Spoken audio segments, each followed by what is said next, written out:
mempersiapkan satu generasi yang akan melanjutkan pekerjaan ini. Ini tugas kita, tugas saya berat sekali di dalam Papua ini.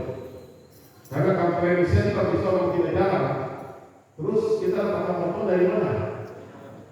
Kalau pengaduan kita gampang dapat, kedua syafaat kita gampang dapat, diakonia kita gampang dapat, pemerintahan murid gampang. Tapi untuk jadi hamba Tuhan itu ada dia punya kriteria, ada panggilan, ada aturan. Jadi itu pun contoh ya. Kemarin kita mengutamakan hamba Tuhan ada 19 orang. Untuk mendapatkan hamba Tuhan yang berbobot seperti hamba Apelles, mereka 19 ini itu butuh waktu untuk dapat seperti dia. Perlu belajar, perlu bersama-sama berjalan untuk tulis untuk mendapatkan hamba-hamba yang berkualitas bagus.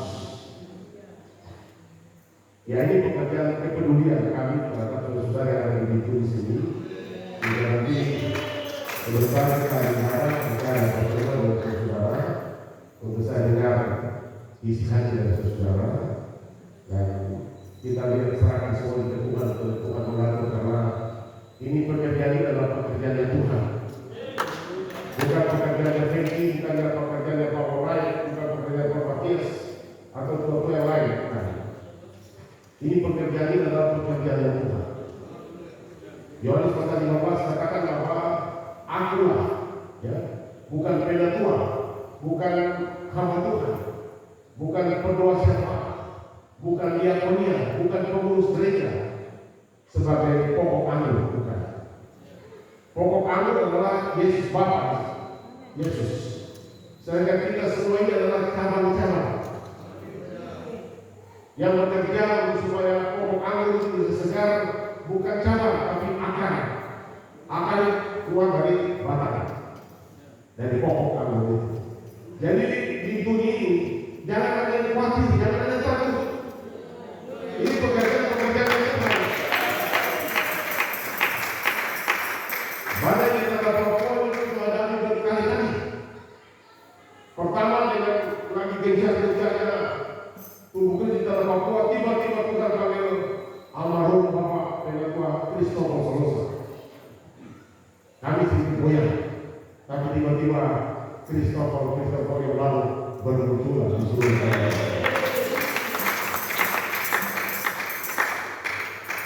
Hamba-hamba Tuhan sedang hebat-hebatnya, gencar-gencarnya. Kita jadikan tanah Papua sebagai milik Ibu Kristus.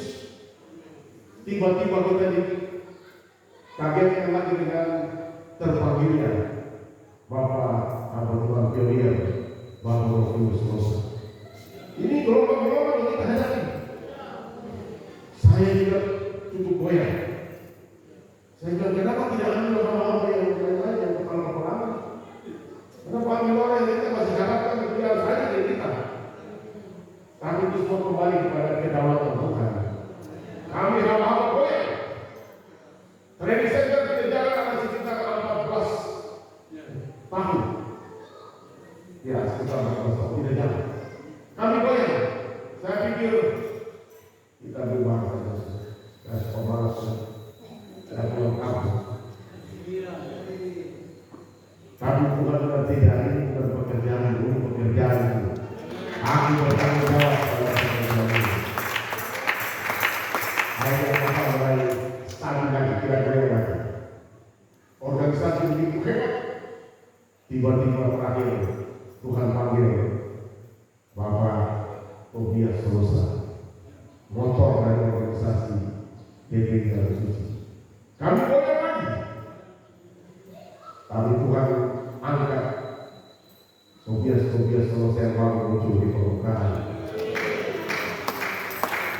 Tuhan munculkan Bapak Oti Sandrini muncul untuk tampil mengatasi persoalan yang ditinggalkan oleh Tobias. Oti Sandrini yang di permukaan sekali dari sekretaris umum DPD Jalan Suci di Indonesia. Yang tidak mungkin jadi mungkin bagi kita, yang tidak bisa bagi Tuhan.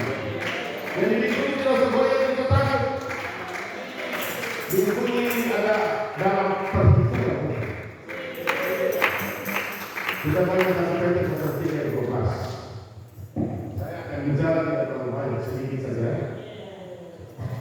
Kita pikir nanti di dunia akan tiba, bukan menganggap kita perjalanan ini Musa menjadi anggota DPR untuk merokok. Luar biasa.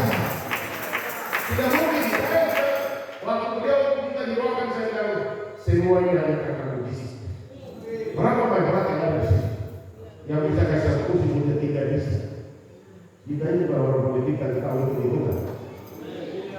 Tapi ini semua karena Tuhan. Pertama untuk kepentingan Tuhan. Yang kedua benar dan Tuhan kasih. 1 Petrus 1:3 ayat 12.